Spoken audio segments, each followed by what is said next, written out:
My name is Casey Miller, and until yesterday morning, I believed I was my family's lifeline. I poured every ounce of energy I had into saving the Miller household from drowning under a $280 zéro lien, thinking that love meant sacrifice. But standing on my 7th-floor balcony overlooking Elliott Bay, the salty morning breeze brushing against my cheeks, I realized sacrifice can be a terrible illusion.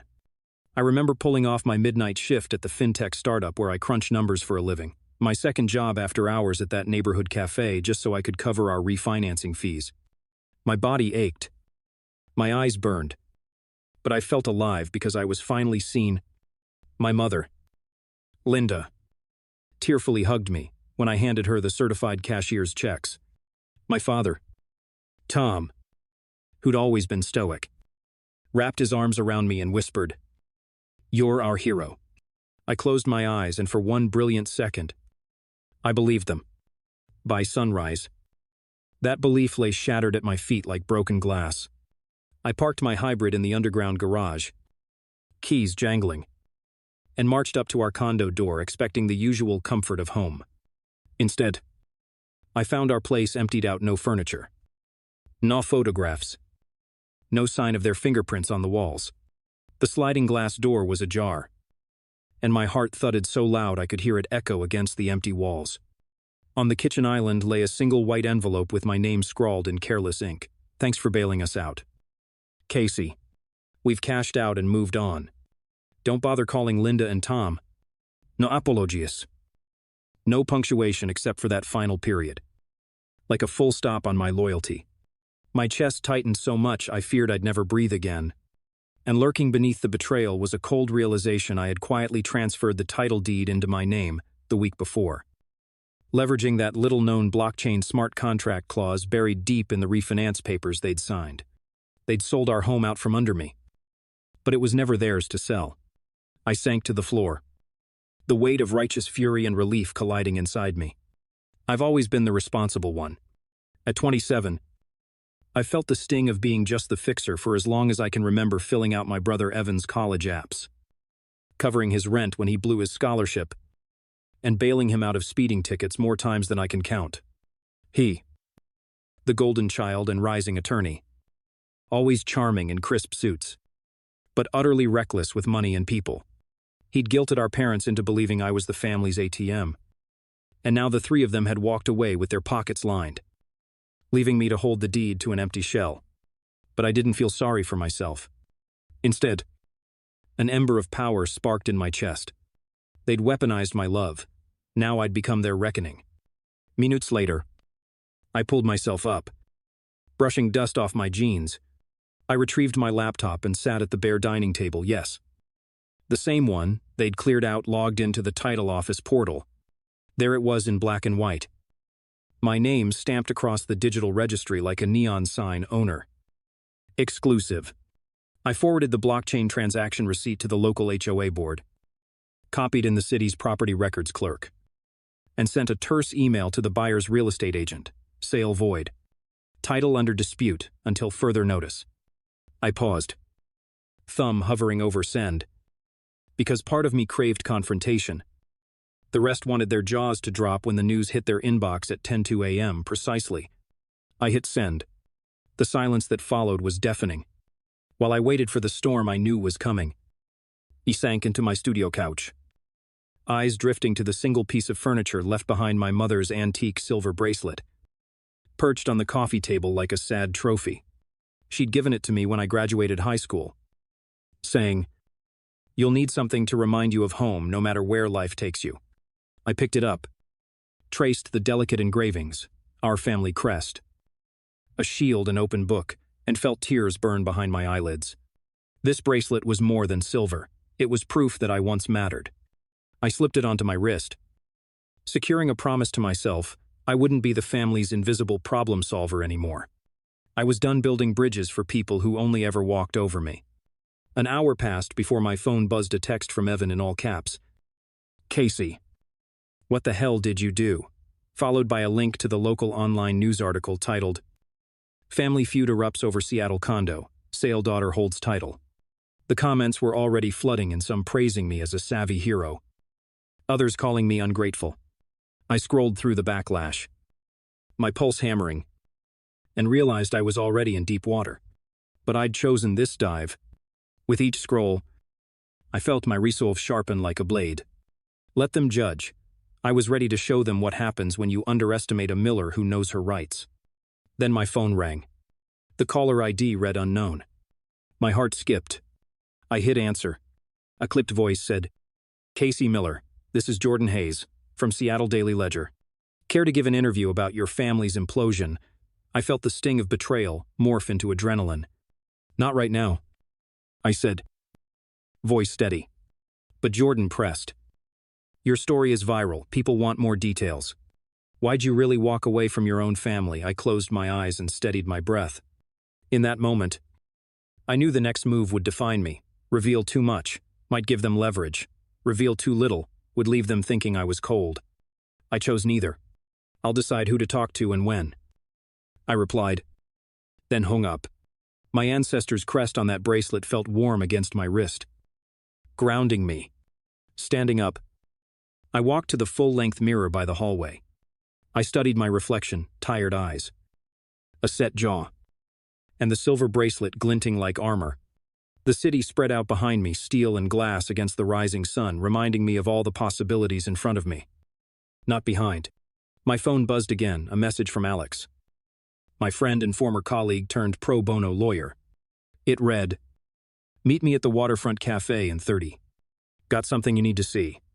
Whatever Alex had, I knew it would push me deeper into this game of chess.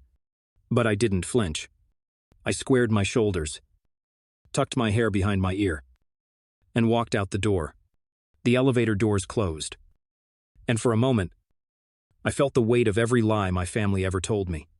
Then the doors opened to the lobby, and I stepped into the dawn. I'm about to face my parents in a way I never imagined, no longer their daughter who bails them out, but the owner of a life they tried to steal. The silver bracelet catches the morning light as I fasten my coat, a symbol of both home and the promise I'll never hand over my peace again. I don't know if they'll beg for mercy, or if Evan will try to sue me for defamation, or if the HOA will side with the mysterious Riley, the would-be buyer who's already enlisted to testify against Linda and Tom. But I do know this: I'm ready to take the next step, whatever the cost. The coffee shop door swings open, and I step inside, uncertain of what Alex will reveal, but certain of one thing: I am no one's safety net anymore. And as I spot Alex waving from a corner table, I realize the real story is just beginning. I pushed open the glass door of the Waterfront Cafe and spotted Alex immediately, the late morning sun catching the silver streaks at her temples as she leaned forward over her latte. She looked up, offered me a tight smile, and gestured to the empty seat across from her. I dropped my bag on the chair, the sound echoing across our tiny table by the window, where I could see the ferries gliding over Elliott Bay. I'd left my hybrid in the street-level garage, slipping into the cafe in grayscale sweatpants and a hoodie, hardly the look of someone about to take her parents to court. But I wanted to stay under the radar. Alex was the only person I trusted to know the whole truth about what waited in the shadows of those refinance papers. She passed me a manila folder, stamped confidential attorney-client, and folded her hands. "You're not going to like this," she said, voice low enough that our conversation would be lost beneath the hiss of the espresso machine. My heart hammered. I braced myself. Inside the folder were screen captures of private emails between Mom and Dad and the buyer's agent, Marcus Reed. They joked about how nice it would be if Casey never found out about the smart contract clause buried in the refinance, an offhand line in a chain of texts. But damning. After that, an attachment, a scanned page of the original loan agreement with Mom's signature next to a scribbled post-it note: "Ask what this is. Don't let her file away." My breath caught. They weren't clueless victims. They'd planned the whole thing to squeeze me out. They'd weaponized the one thing I loved most, our home. My fingers trembled as I traced the edge of the paper, the same way I used to touch my silver bracelet when I needed courage. That bracelet had felt like a promise from childhood. But now it was a reminder of every sacrifice I'd made. "They set me up," I whispered. "They knew exactly what they were doing." Alex nodded, pushing the folder closer. "Proof's useless unless you act on it. You ready to go nuclear?" I thought of the headlines already splashing my name across local news sites. Filial betrayal in Seattle. Daughter arrests, parents with blockchain. The court of public opinion was already in session. But the real trial would happen in a virtual hearing room, an online small claims court where smart contract clauses carried more weight than anything said in person. I closed my eyes and let the sound of the waves soothe me for a moment. Then I opened them, meeting Alex's gaze. "What's the risk?" I asked, though I already knew countersuits. A criminal fraud investigation into me. A retaliatory defamation claim from my own parents. But risk was the only currency I had left. I'd spent my savings buying their illusion of loyalty. Now I'd spend my appetite for justice to reclaim my life. Alex slid over a printed calendar marked with deadlines filing motions. Deadlines for discovery. A Zoom hearing scheduled for next Thursday at 2 p.m. "And here," she said, flipping to a highlighted memo, "is the final piece, Riley. The buyer is willing to testify that she never received clear title, that she lost her deposit and had to break her lease because the sale collapsed." Riley's name felt familiar. I'd messaged her after the failed closing, and she'd been sympathetic. Now she'd be my star witness. My chest tightened at the thought of Riley, a young teacher who'd saved for years, only to have her hopes dashed. Here was someone else my parents had hurt, and I wanted to spare her any further pain. "I'll need her affidavit by tomorrow," I said, standing up as if the pressure in my chest was forcing me to. The cafe's barista called out an order, and Alex and I faded into the background, our conversation swallowed by clinks of cups and murmurs of other customers. I glanced down at my bracelet, its engravings catching the light, and wrapped my fingers around it like a lifeline. Outside, I walked along the waterfront, the wind tugging at my hoodie. Every step felt like carrying a piece of my old life behind me, and a piece of the new one ahead. I thought of Marcus Reed, the HOA president who'd called me penny pincher when I first tried to block the sale, and of Jordan Hayes, the reporter who now stalked my social feeds. Both of them waited for me to slip up, to show an ounce of weakness. But my mind was clear: no more begging to be loved, no more paying to belong. I'd turned my pain into proof, my betrayal into a bullet. The sun sparkled on the water like scattered diamonds, and I realized I no longer feared their reflections. I was forging my own. That night, I invited Riley over to my bare condo, the walls still naked, the floors echoing. I poured hot tea and listened as she described the chaos of her broken lease and the late fees she'd racked up. She pressed her hands together and said, "I didn't know they could do this. Take my deposit and vanish." It felt like a betrayal by a stranger. I watched her, felt a kinship in that moment of shared injustice, and offered her the bracelet. "Keep this until the hearing," I told her. "Let it remind you that you're not alone." Riley's eyes glistened. She put the silver circle over her wrist, and I felt a surge of warmth. Our fight wasn't just mine anymore. Over the next 48 hours, I lived on caffeine and adrenaline. Alex drafted motions. Riley signed affidavits. And I recorded a brief on-camera statement to post later, a calm, measured recounting of the fraud, designed to build public support without tipping my legal hand. I practiced in front of the mirror until my voice didn't crack. The night before the filing deadline, I lay awake on the couch, staring at the empty hallway where my childhood height marks had been sanded off. The house felt like a ghost, now pages of family history erased in a single stroke. I touched my bracelet, thinking of Mom's voice when she gave it to me. "You'll always have a home in your heart." But words can lie, just like deeds can be forged. At dawn, I walked to the city clerk's office, folder in hand, heart pounding so hard I worried someone would hear it. I handed over my exhibits: email transcripts, smart contract receipts, Riley's affidavit, a screen grab of Marcus calling the clause harmless. The clerk stamped each page, and I watched the ink dry like a promise of reckoning. I left without a word, the folder heavy in my arms, the still empty condo waiting for me when I returned. Back at home, I collapsed on the couch, finally allowing myself to feel the exhaustion beneath the resolve. I looked out the sliding glass doors into an empty day, the horizon hazy with industry cranes and sailboats. The sun felt hot for the first time in days, searing a line of light across my bare floor. I closed my eyes, trying to find peace in the quiet, but instead heard a soft ping from my phone, a calendar reminder for tomorrow's hearing. My pulse skipped. This was it, the moment I'd been preparing for. The moment when every sleepless night, every tremor in my hands, would matter. I sat up, heart pounding, and realized I was both terrified and exhilarated. The fight hadn't even begun, and I already knew everything could change in an instant. Just then, my phone vibrated again with a new text. "We need to talk. Urgent. Linda." My breath caught. I stared at the message, a single word echoing in my mind: urgent. The daughter who never mattered was suddenly the one they needed. I pressed my thumb against the screen. Thumbprint, unlocking years of betrayal and love tangled into one. My chest tightened with anticipation and dread. Their move was coming, so now, mine had to be faster. I typed back a single line: tomorrow. Court. Be there. Then I stood, bracelet sliding against my skin like a question I couldn't answer, and walked to the window. Above the ferry terminal, gulls circled in lazy spirals. I watched them, free in the wind, and wondered if someday I'd feel that light. For now, I had my test, the hearing at 2 o'clock, and I was ready to face them no more as Casey, the daughter, but Casey, the reckoning. The morning sun slanted through my blinds like a spotlight on an empty stage, and I woke before my alarm, heart pounding with the promise of what today would bring.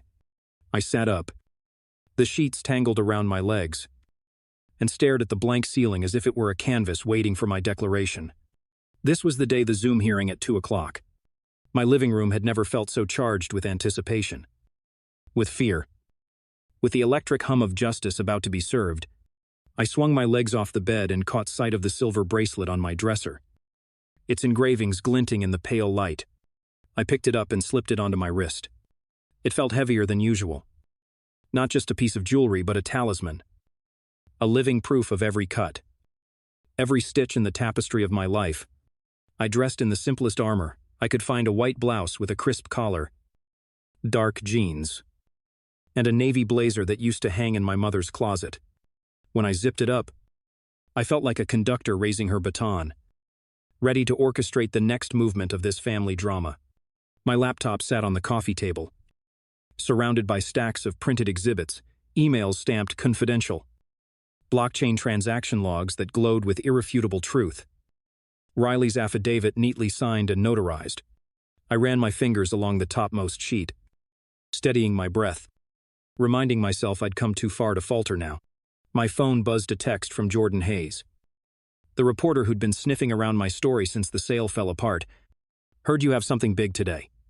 Got any exclusive quotes, JH?" I tapped back. "No comment. Tune in at 2 p.m. The line between media circus and legal procedure was razor thin, and I refused to let Jordan's tweets sway the judge's impartial ears. I deleted the app notification, then closed my eyes and inhaled. This wasn't about spectacle. It was about holding my family accountable. At precisely 1:15, I logged into the hearing link. A grid of black squares greeted me, punctuated by blinking initials: TJ for the judge, MM for Marcus Reed, TM for Tom Miller, LM for Linda Miller, and EM for Evan. My parents looked haggard. Tom's usually iron-gray hair was mussed. Linda's makeup smudged under her tired eyes. Evan sat forward, shoulders tense, as if his expensive suit could shield him from the storm. I moved my camera until my face was centered, the city skyline rising behind me like silent witnesses. I pressed mute and then unmute, testing the button as if it were a trigger. The judge called the hearing to order. Her voice was calm but firm. "Casey Miller, you may proceed." My heart fluttered, then steadied. I cleared my throat. "Your Honor, thank you for your time. Today, I present evidence that my parents, Linda and Tom Miller, knowingly executed a fraudulent sale of our jointly owned property on Elm Avenue in Seattle. I hold title under a smart contract clause they signed but never acknowledged. And I have documentation showing deliberate omission and conspiracy with the buyer's agent."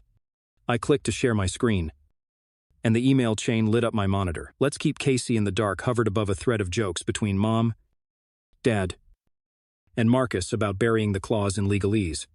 Linda's face turned ashen, and Tom's mouth twitched. I walked them through the timeline, how I'd poured my savings into equity payments, how I'd discovered the blockchain record, how they'd pressed Marcus to push the sale through a week after I finalized the deed transfer. Each slide brought a new wave of gasps, though none audible over Zoom. I saw the betrayal in their eyes. The judge nodded, making notes. Then I invited Riley to testify. Her video popped in a young woman in a floral dress. Nervous but resolute, she recounted packing up her life, forwarding her mail, only to receive a curt email 2 days before closing title under dispute. Deposit, refunded. She held up a screenshot of her bank statement, showing the refund minus fees. Your Honor, she said, voice trembling. I trusted them. I lost more than money. I lost my home. At that moment, the silver bracelet on my wrist felt like a beacon. I thought of how many times my family had told me I was only a means to an end, and how that small circle of silver had been the one constant. Now it pulsed against my skin, a drumbeat of defiance. I could see Linda's eyes flick to my wrist, then away, guilt and shame colliding in her gaze. Evan rose to object. Voice slick, Your Honor. Miss, Miller is acting in bad faith. I counsel that she's using this hearing as a public spectacle to defame her parents. My pulse quickened. I knew what was coming, a twisted claim that I was the villain. But I had anticipated this. I unmuted. Your Honor, I have a motion to introduce an email from Mr. Miller dated 2 months ago, wherein he writes, we need Casey off the title before she catches on. Call it a family realignment. I also have evidence that Miss Miller acknowledged it with a thumbs-up emoji. Gasps flickered across the grid. Marcus Reed turned pale, his image pixelating. The judge leaned forward. Proceed. Miss Miller. I shared the email. The screen filled with lines of betrayal, family realignment. Get her out of the way. Tom's face reddened, and Linda's hand flew to her mouth. Riley's eyes shone with vindication. Evan's jaw clenched so tight, his neck muscles stood out like rope. I felt a swell of triumph. But I kept my voice calm. I rest my case. The judge excused herself to deliberate. Silence engulfed us all, an oppressive, prégnant pause. I stared at the frozen frames of my family, at Riley's anxious profile, the blinking cursor on my chat window. In that stillness, I tasted both victory and the bitter tang of what victory demanded: public humiliation of the people who gave me life. The monitor's glow felt too bright. I clicked mute and leaned back, running a hand through my hair. After what felt like an eternity, the judge returned. She cleared her throat. In light of the evidence presented, the court finds that the sale attempted by Linda and Tom Miller is void ab initio. All parties' titles revert to their pre-transaction status. Further, the court will issue monetary sanctions for bad faith conduct. She paused, then looked directly at my parents' tiles. This court expects restitution to Miss Miller and Miss Riley for damages incurred. A detailed order will follow. Relief shot through me like sunlight breaking through storm clouds. I felt tears prick my eyes, but I blinked them back. I unmuted. Thank you, Your Honor. Then I heard Evan's breath hitch behind me. I turned to see Mom's image blur with tears and Dad's head bowed. Shoulders slumped. Riley mouthed, "Thank you," through her webcam. My chest swelled. The bracelet caught the light again. A promise fulfilled. The judge dismissed us. The Zoom windows cleared one by one until only mine and Riley's remained. I clicked to end my video, then snapped my laptop shut. The sudden silence was deafening, but it felt like a landing after a long flight. I pressed my palms into my eyes and exhaled, willing my racing heart to still.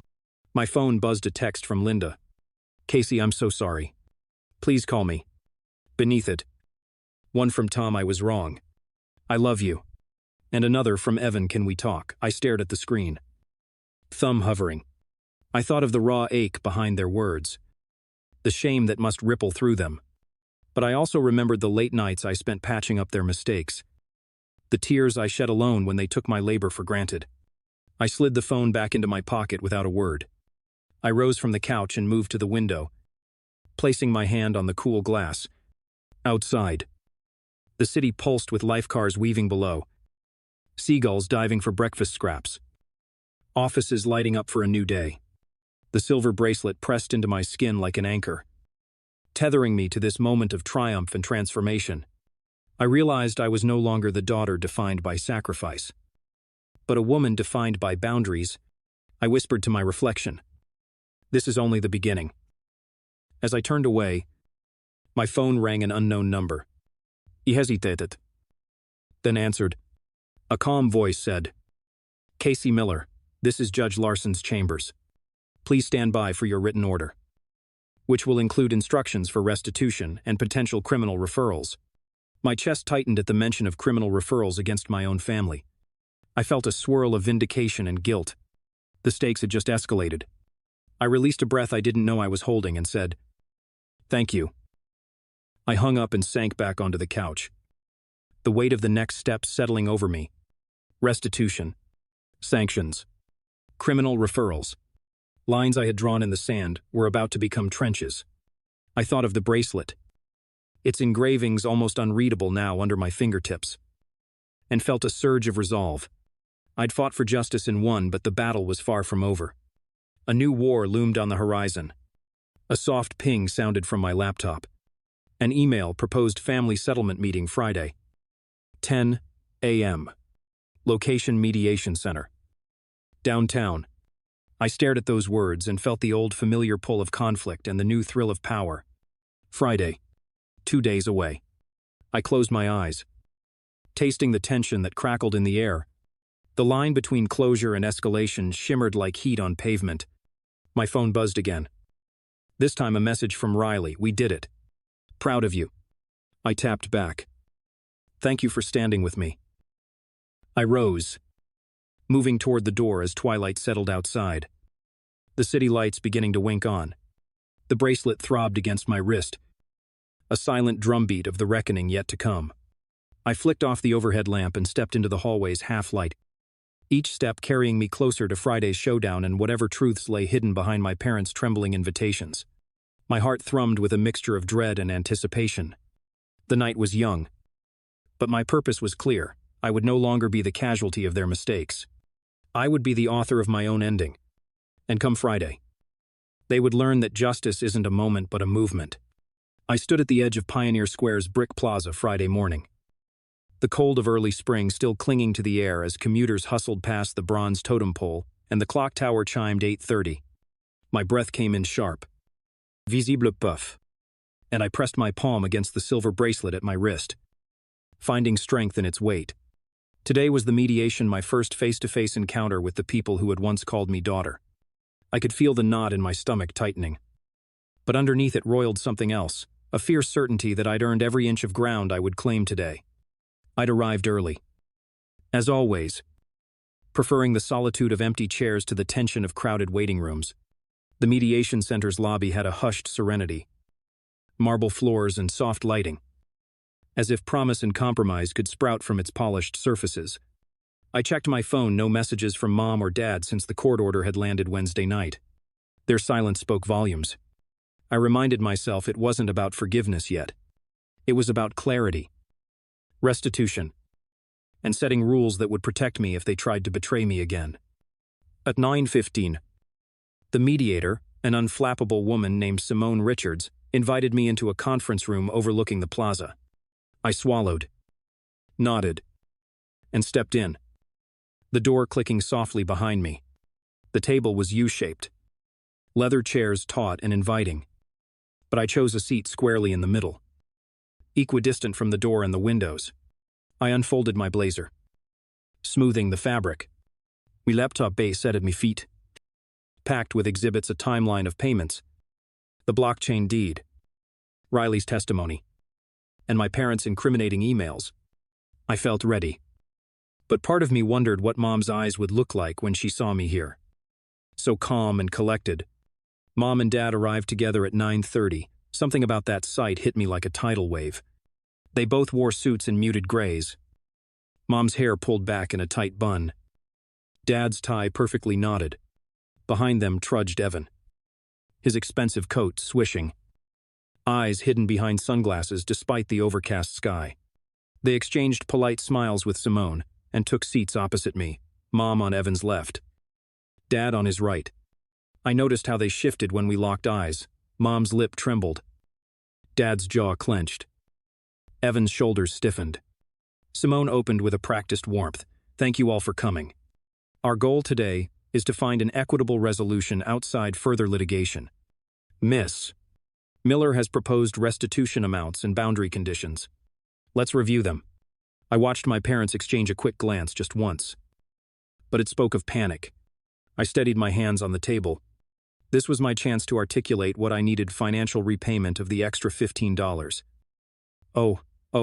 Zero in fees they'd incurred when they tried to bury the smart contract clause.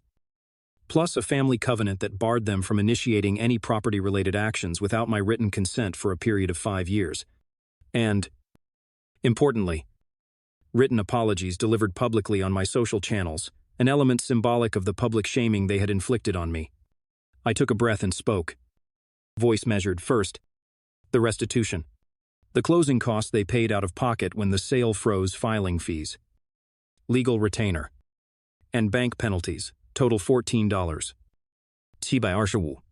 I covered those. I'm requesting reimbursement in full within 30 days. I slid a printed statement to Simone, who passed it to Dad. I watched his eyes flicker to the figure, then away. Second, I continued, lifting another document. A 5-year non-action clause on the property and any transactions involving smart deeds, blockchain, or refinancing. Any attempt to circumvent this will incur a daily penalty of $500. Eva's mouth twitched in disbelief, and I felt a surge of satisfaction at the sight of his discomfort. Finally, I laid down my last card. Third, a written apology from both Linda Miller and Thomas Miller, posted to my public Facebook page and my LinkedIn. It's symbolic. Your betrayal was public, and I deserve a public acknowledgement of wrongdoing. Mom exhaled so sharply I could hear it across the table. Dad cleared his throat. Evan leaned forward. Casey, he said, voice low and clipped. We can't agree to the public apology. That's punitive. We'll offer a private letter. But a public post, no. I met his gaze evenly. It's not about punishment, I said. It's about accountability. When you sold our home, the story made headlines: daughter holds title over parents. My reputation took a hit too. I want the record set straight. Simone nodded, jotting notes. Mom's eyes filled with tears, and I felt a stab of something: regret. Pity, but I pushed it away. This was about justice, not mercy. They haggled. First, about the dollar amount, they offered $10. Lien, citing economic hardship after Tom's contract consulting fell through. I pointed out that the hardship was self-inflicted, the result of their bad faith fraud. Then about the non-action clause, Mom pleaded that it was excessive, that they might need to refinance in the future because of medical bills or elder care. I reminded her they had my number. They could ask permission. Finally, on the apology, Dad said it was too humiliating. Evan called it social media mob justice. I leaned forward. I don't want you to suffer humiliation. I want you to mean it. If it's genuine, it won't feel like punishment. My voice was calm, but inside my chest felt like a battleground. After an hour of back and forth, Simone called for a break.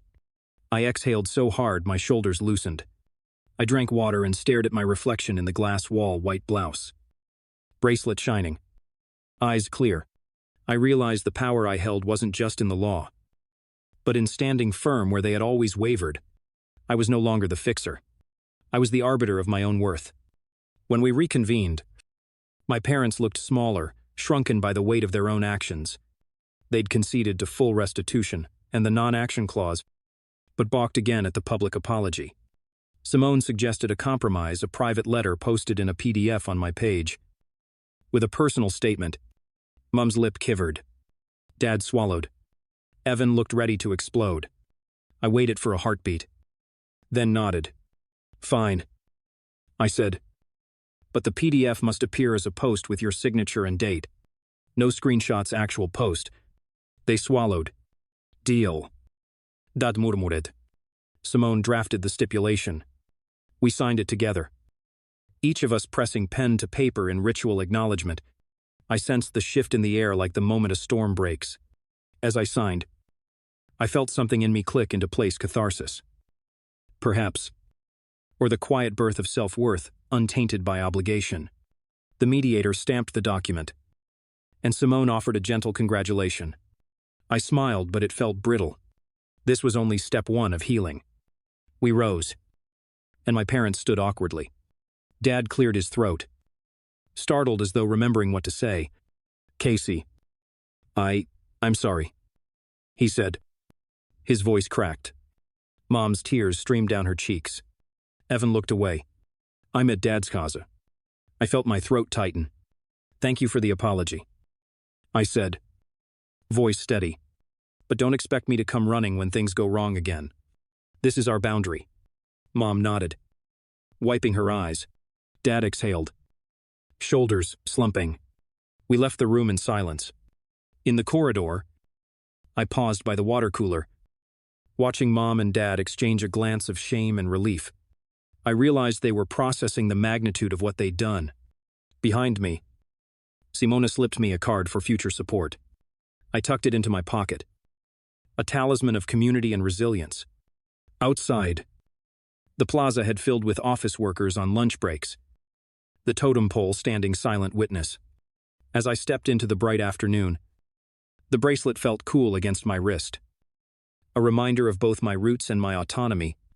I had reclaimed my home, my story, and my boundaries, but the tremors of this day would echo in the weeks to come. I closed my eyes and inhaled the city air. The scent of damp earth and coffee mingling. Somewhere, gulls called overhead. Free in the sky. For the first time, I felt a kinship with them, not as runaways, but as survivors. My phone buzzed a notification from Riley. Congrats. Proud of you. I tapped back. Thank you. And then another message from Jordan Hayes. Heard the mediation went through. Still looking for your side of the story.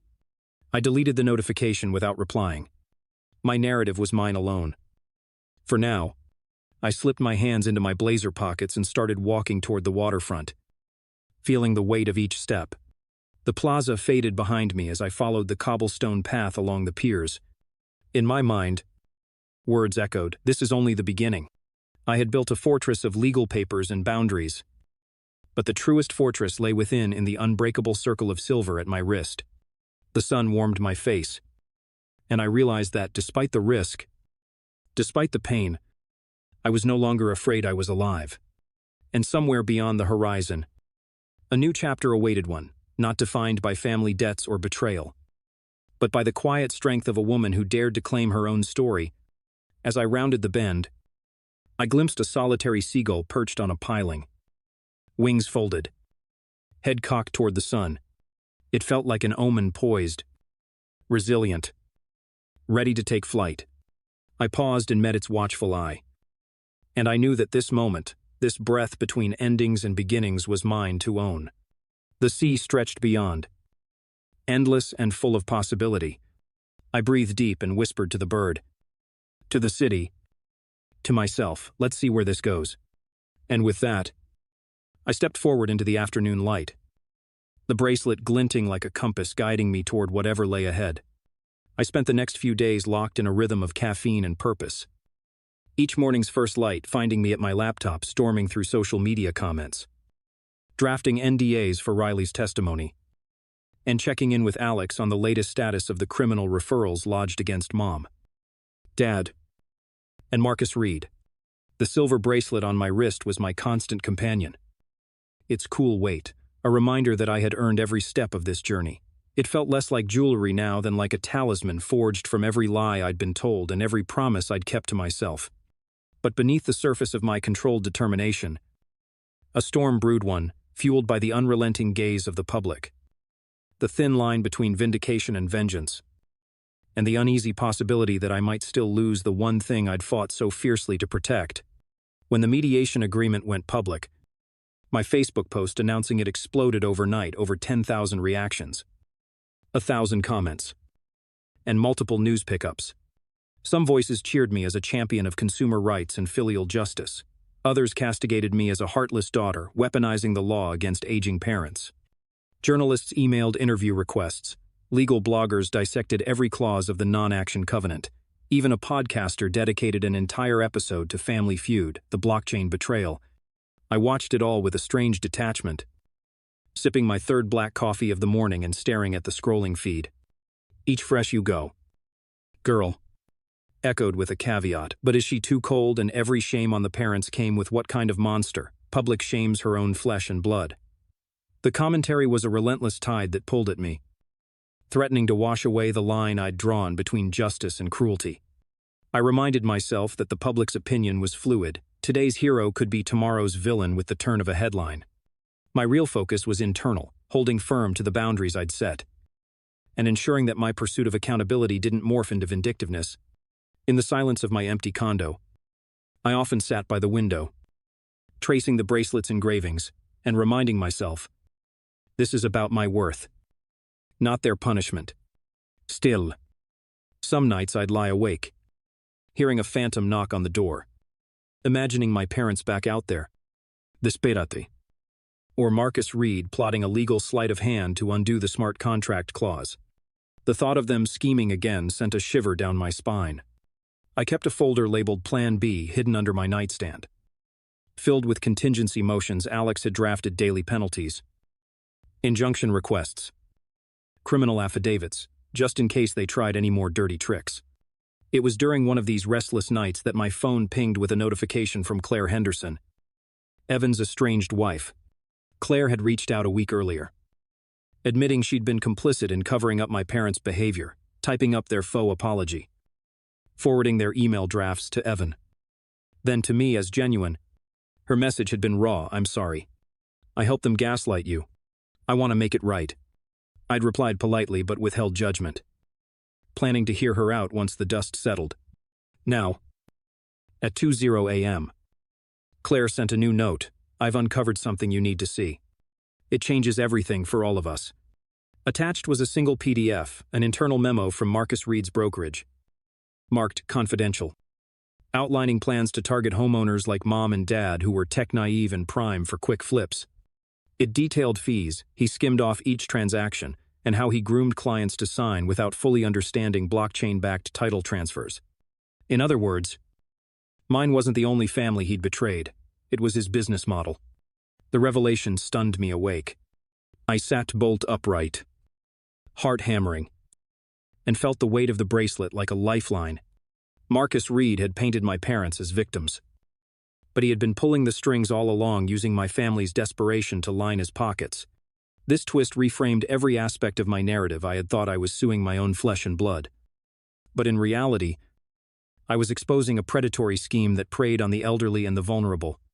The moral scale tilted sharply. My fight was now bigger than personal revenge. It was about protecting an entire community from someone who exploited the very technology designed to secure ownership. My pulse steadied as resolve flooded in. This was my opportunity to turn a family drama into a consumer protection crusade. First thing that morning, I called Alex. We need to amend our filings, I said, trying to keep my voice calm.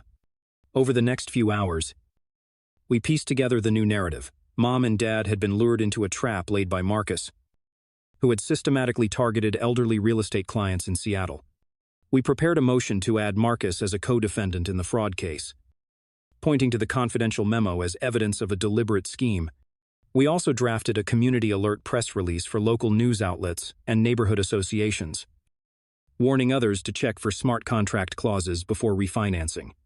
By mid-afternoon, I'd coordinated with Jordan Hayes, the reporter, to break the story exclusively on the Seattle Daily Ledger's front page. Predatory realtor exposed how a family's crisis became a blueprint for fraud.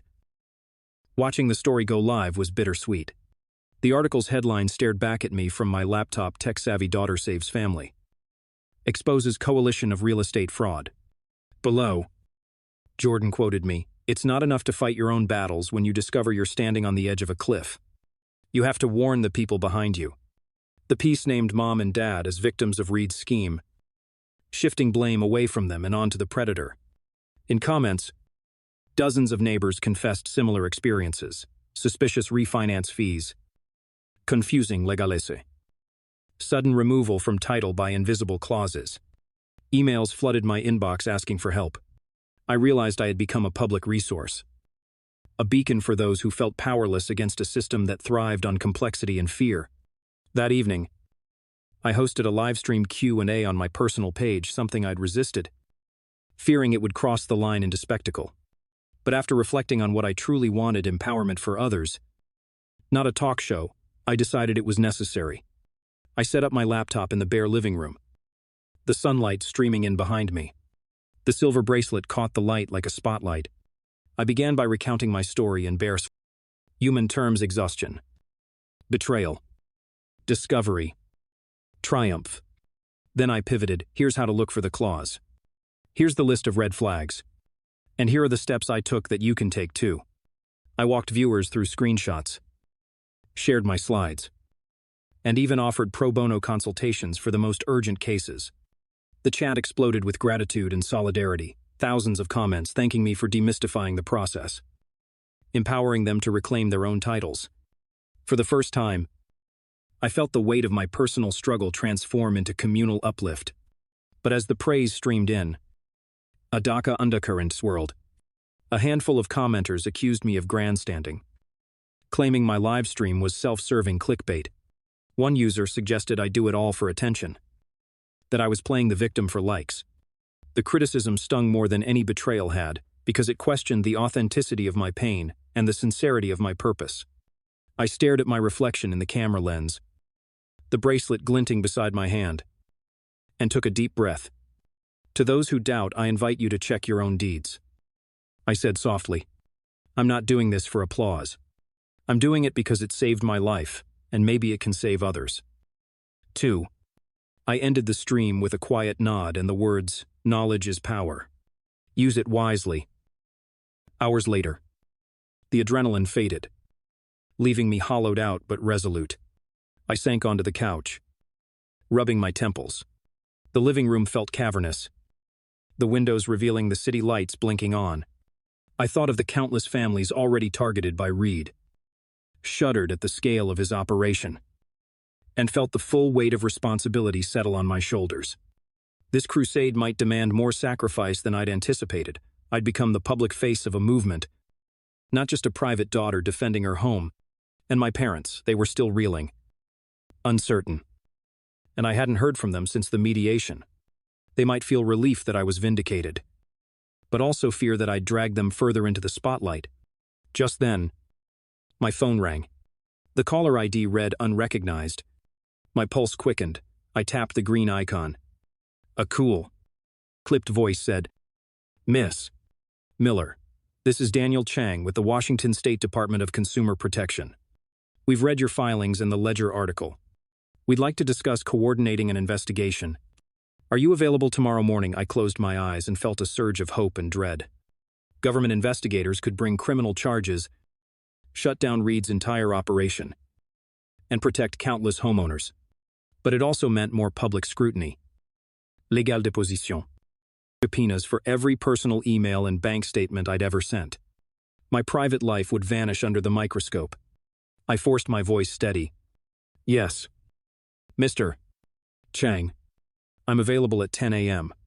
We confirmed the appointment. And I ended the call. Heart hammering. I sank back against the cushions, my hand drifting to the bracelet. In that moment, its silver glow seemed to whisper, This is why you did it. But another voice inside me whispered back.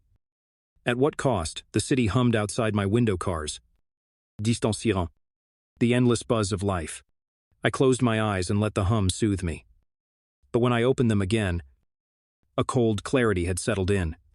I had crossed the threshold from personal vengeance to public advocacy. There was no turning back. A new message lit up my screen from Riley. Just heard about the state investigation. Incredible. Proud to stand with you. I typed back. Thank you. See you tomorrow. And then I saw another notification, an email from Judge Larson's chambers with the final order attached. I opened it and read the boxed summary. Criminal referrals for conspiracy to commit real estate fraud have been forwarded to the King County Prosecutor's Office. A writ of injunction has been granted to enforce the non-action clause immediately. The words blurred as I scrolled. My breath caught. This was a victory of unprecedented scope. But it also meant the prosecutor's office would want to interview me, review my entire history of communications, and possibly drag my family's mess into a public trial. I sat with the order on my lap, the paper trembling slightly in my hands. The weight of responsibility pressed down every S. Squeezing my chest, I felt unmoored between elation and dread. I looked at the bracelet, its intricate engravings of the family crest, now worn smooth at the edges. It had carried me this far. Now it would carry me into the unknown. The hum of the city felt louder, the night darker beyond my window, and the path ahead uncertain. But as I closed the folder and tucked it under my arm, I felt the ember of resolve ignite into a flame. I would not back down. I would meet this new challenge with the same fierce clarity I'd mustered so far. And I would protect not only my home, but every home like mine that hung in the balance. I stood and paced to the window, looking out at the waterfront lights, dancing on the bay. A lone ferry glowed as it cut through the water, steadfast on its course. I pressed my palm against the cold glass, feeling the pulse of the city and of my own blood, coursing with purpose. Tomorrow at 10 a.m., I would stand before state investigators. And after that, who knew what battles lay ahead? Depositions, hearings, perhaps a criminal trial. But in that moment, I made a vow to myself I would face it all not as a betrayed daughter, but as a guardian of truth, a champion for the vulnerable, and a woman who refused to be defined by the debts she'd paid or the people who had tried to collect them. The ferry's lights disappeared into the night, leaving only darkness and the distant glow of city windows. I inhaled deeply, the bracelet's cool circle resting against my skin like a promise. The storm of public opinion, legal war, and moral complexity swirled around me. But I was ready. I whispered to the quiet room, "This is my fight now." And with that, I turned away from the window, walked to my desk, and began drafting my statement for tomorrow, each keystroke a step into the next chapter of my reckoning. I woke before dawn again, the sky still ink black when my alarm chimed at 5:45. Across the room, my laptop glowed with a new email. Investigation briefing, 10 a.m. tomorrow. From Mr. Chang's office. I lay in bed for a moment, tracing the soft curve of the silver bracelet on my wrist, the same one Mom gave me at graduation. Now a symbol of more than childhood hope. It felt heavier today, weighted with every life I'd touched and every battle I'd waged. I closed my eyes and let the darkness hold me, remembering how far I'd come from a daughter desperate to prove her worth. To the sole defender of countless homeowners against a predatory realtor, today's fight would demand everything I had mind. Heart, soul, and I needed to steel myself. I spent the next hour over green tea and journaling, writing down the key points I'd make to the consumer protection team, how I'd discovered the clause, compiled evidence of Marcus Reed's scheme, rallied Riley's testimony, and mobilized the community. But more than facts, I wanted to convey why it mattered. Property ownership wasn't just about land or bricks. It was about dignity, security, the right to feel safe in your own home. I scribbled that line repeatedly until it felt like truth written under my skin. Then I dressed in my trial uniform, a charcoal pantsuit worn for every major hearing, a crisp white blouse, and that silver bracelet paring everything else away so I could focus on the clarity of my purpose. On the drive downtown, Seattle's arteries were already moving, ferries chugging into the sound, streetcars rattling along First Avenue, early commuters pacing on sidewalks. I parked in a garage shaded by skyscrapers, took a deep breath, and approached the Department of Consumer Protection building. A security guard checked me in, then directed me to a waiting room with frosted glass and uncomfortable chairs. My stomach tightened as I sat down, the folder of documents on my lap feeling both reassuring and ominous. At precisely 10 o'clock, an aide ushered me into a conference room where Mr. Chang and two investigators waited, all with tablets and notepads ready. Chang greeted me with a firm handshake. He was mid-40s. Glasses perched on his nose. Eyes sharp yet kind. "Miss Miller," he said. "We appreciate your initiative. We've reviewed your motion and the Ledger article. We need you to walk us through your evidence. And we may follow up with subpoenas and depositions. Are you comfortable proceeding?" My pulse soared. This was the moment when my private crusade crossed into the gears of state power. I nodded. "Yes. Let me start from the beginning." For the next 2 hours, I narrated the story I knew by heart: 6 months of late-night hospital shifts, drained by frantic text messages from Mom.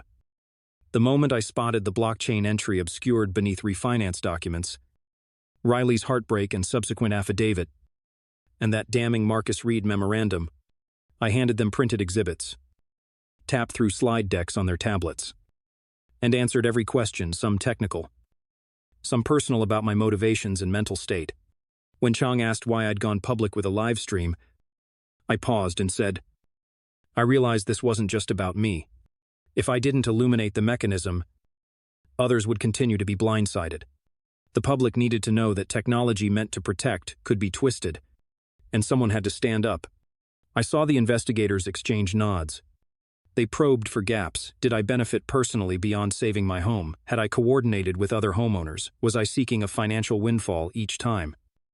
I reiterated my sole objective: restitution and prevention, not profit. And when they asked about the toll it had taken on my personal life, cutting ties with family, the sleepless nights, the flood of public scrutiny, I spoke honestly. I've lost the comfort of family. But I gained something stronger: self-respect. I'm tired. I won't lie. But I can't go back to being helpless. At the end, Mr. Chang leaned back, tapped his pen, and said, "Your testimony is compelling and complete. We will issue subpoenas to Reed's brokerage and work with the King County Prosecutor's Office. You may be called again. But for now, we're in motion." Relief and exhaustion flooded me. I managed a small smile. "Thank you." Outside, sunlight filtered through glass doors. The city buzzed around me but felt distant, like I'd just climbed out of a deep dive. I paused on the steps, turning the bracelet over in my palm, thinking of all the homeowners who might sleep easier now. But then a familiar unease crept in my own parents. They hadn't contacted me since mediation, but I knew they were watching, perhaps relieved, perhaps afraid of being dragged into criminal charges. Part of me bristled at the thought of facing them again. Another part wondered if there was a sliver of redemption left for us. If restitution and prosecution could coexist with something resembling forgiveness.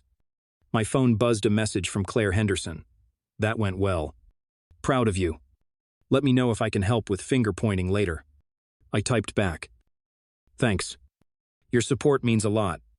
I closed my eyes, inhaling the humid air scented with coffee and sea salt. The bracelet felt cool and grounding. I realized I was standing at another crossroads: the public crusader or the private daughter. I could continue to build walls, or I could decide to open a door carefully, on my terms. That evening, I found myself wandering toward the old condominium on Capitol Hill, our former family home.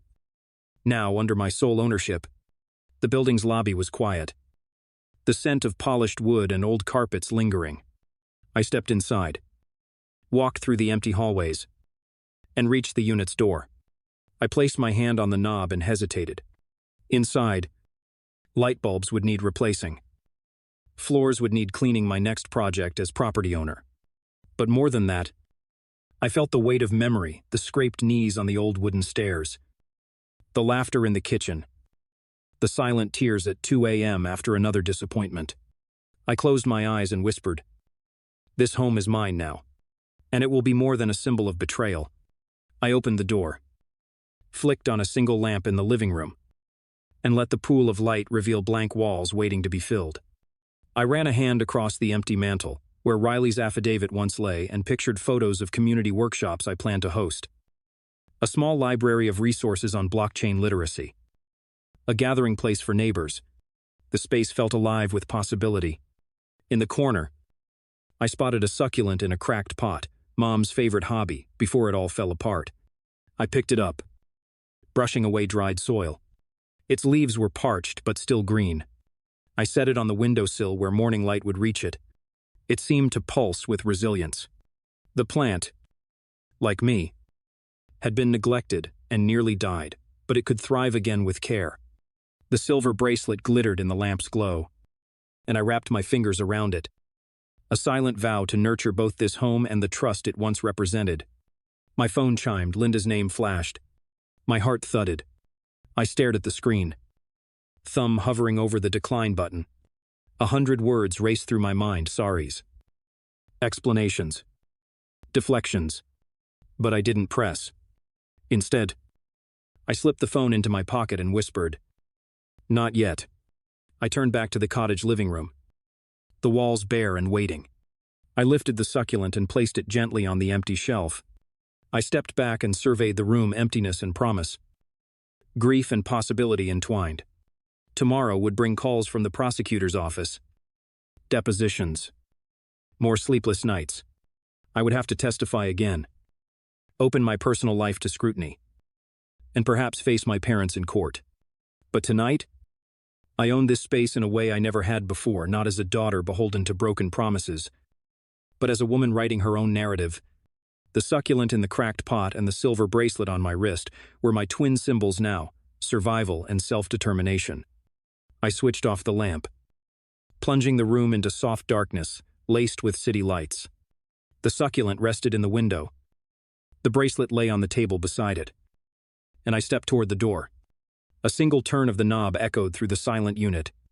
As I descended the hall, I felt a quiet thrill, a recognition that I was both the protector of my past and the architect of my future. The building's exit door closed behind me with a gentle click, and I found myself back on the street under the humming neon of Capitol Hill. The night air was cool, carrying laughter from a nearby bar and the distant rumble of buses. A final message lit up my phone, a news alert. Government launches full-scale investigation into Reed brokerage fraud. Citing state referral. My chest tightened with both pride and apprehension. The path ahead was darker and steeper than I'd ever imagined. But I was not turning back. I pressed a hand to my bracelet, feeling its reassuring weight, and whispered into the night, "This is my reckoning, and it's just beginning." Then I walked away, the city lights guiding me toward whatever dawn lay ahead.